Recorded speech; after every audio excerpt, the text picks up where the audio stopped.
سایه‌های خیانت راوی داستان‌های واقعی زندگی هاست.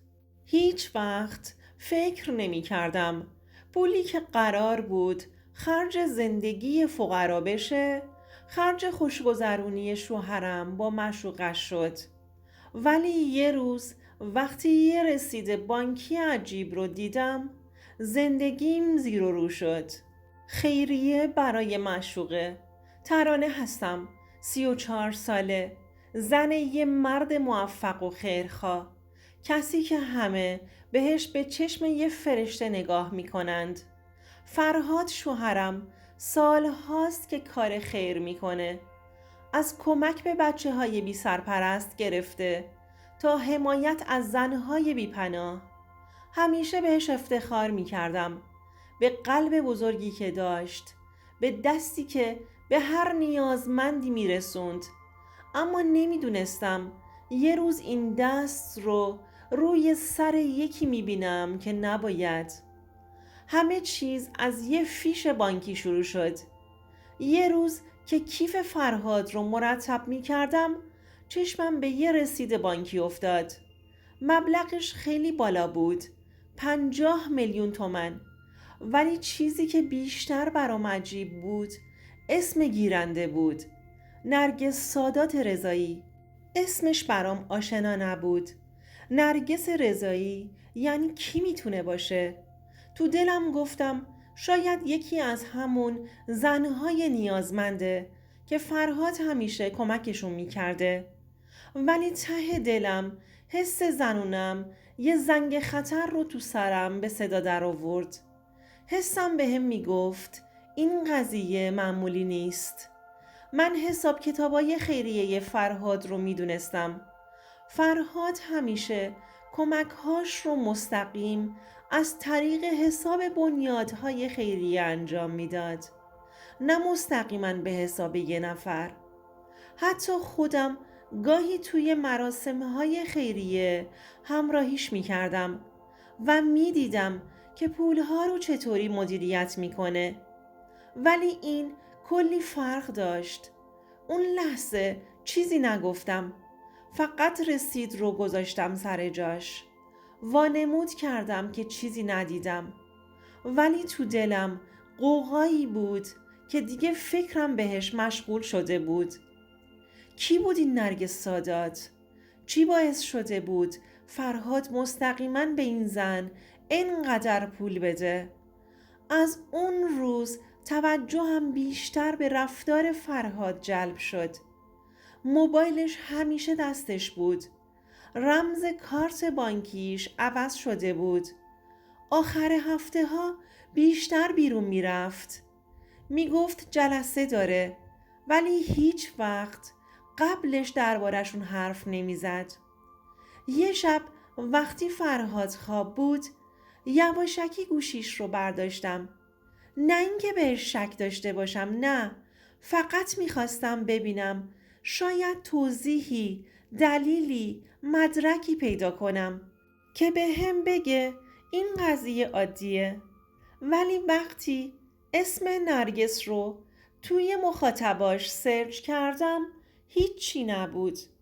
این اسم تو گوشیش ثبت نشده بود، ولی توی پیامک های بانک چندین واریزی به همون حساب دیده می شد.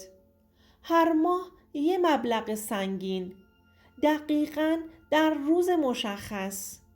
دستم یخ کرده بود و می لرزید. حس کردم قلبم یه لحظه ایستاد. سعی کردم منطقی فکر کنم. ته دلم یهو خالی شده بود. اون شب نتونستم بخوابم. باید میفهمیدم این زن کیه.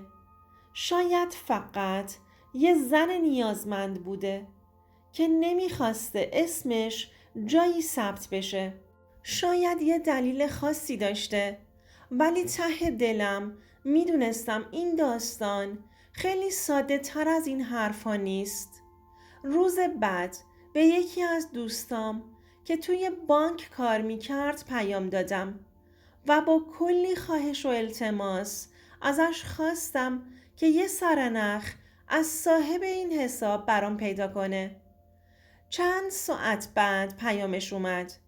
صاحب حساب نرگس سادات رضایی، 32 ساله، مجرد، ساکن غرب شهر، سابقه کار توی شرکت خصوصی.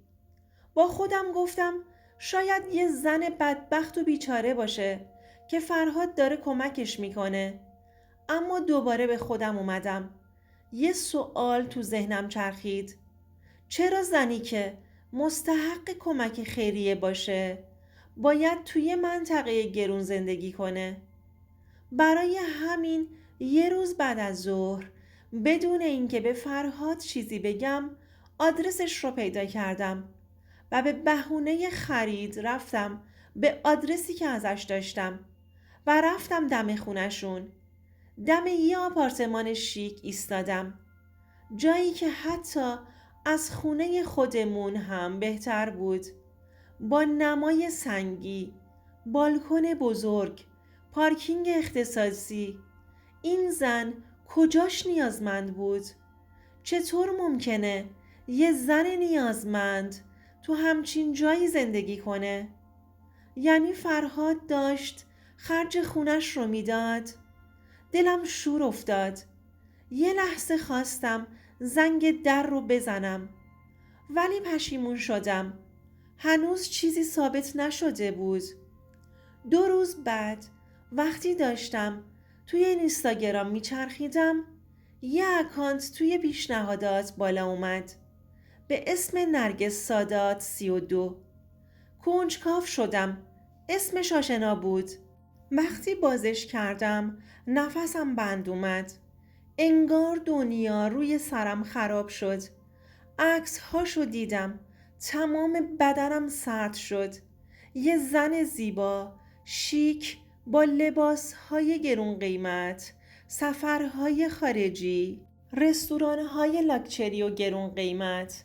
ولی چیزی که بیشتر از همه قلبم و تو مشتم فشار داد یک کپشن بود که نوشته بود ممنون از کسی که همیشه کنارمه، بدون اینکه بخواد دیده بشه. قلبم تون تون میزد. داشتم خفه می شدم. اون کسی که دیده نمی شد فرهاد من بود. همون شب وقتی فرهاد اومد خونه دیگه نتونستم خودم رو کنترل کنم. دستم رو کوبیدم روی میز و گفتم نرگس کیه؟ چشماش گرد شد. یه لحظه دستش لرزید، ولی خودشو سریع جمع کرد و گفت چی؟ کی؟ نرگس؟ رسید بانک، عکس های اینستاگرام رو گذاشتم جلوش. رنگش پرید. این اولین بار بود که می دیدم فرهاد، مردی که همیشه روی زبونش منطق بود، حرفی برای گفتن نداره. فقط داشت با سکوتش وقت می خرید. یه لحظه نگاهم کرد، ولی نمیتونست مثل همیشه بحث رو بچرخونه. بالاخره یه نفس عمیق کشید و لباشو باز کرد و گفت ترانه بذار توضیح بدم. اون یه زن بیپناه بود، نیاز به کمک داشت. با پوزخند گفتم واقعاً؟ برای همین هر ماه یه عالمه پول به حسابش واریز می کردی؟ اونم مبلغ 50 میلیون؟ برای همین اون تو اینستا تشکر میکنه از کسی که دیده نمیشه؟ سکوت کرد و هیچی نگفت. سکوتش خیانتش رو تایید میکرد. اون شب همه چی برای من تموم شد. فرهاد 1000 جور بهانه آورد و گفت ماجرا تموم شده. گفت که یک اشتباه بوده، ولی دیگه برام مهم نبود. یه چیزی تو دلم شکسته بود که دیگه هیچ وقت درست نمیشد. چند روز بعد چمدونم رو بستم و از خونه رفتم. هیچ وقت اون لحظه که پشت سرم رو نگاه کردم و دیدم فرهاد نشسته و هیچ تلاشی برای نگاهم نکرد یادم نمیره. اون منو نمیخواست چون کس دیگه ای رو داشت. فقط یه سوال توی ذهنم باقی موند.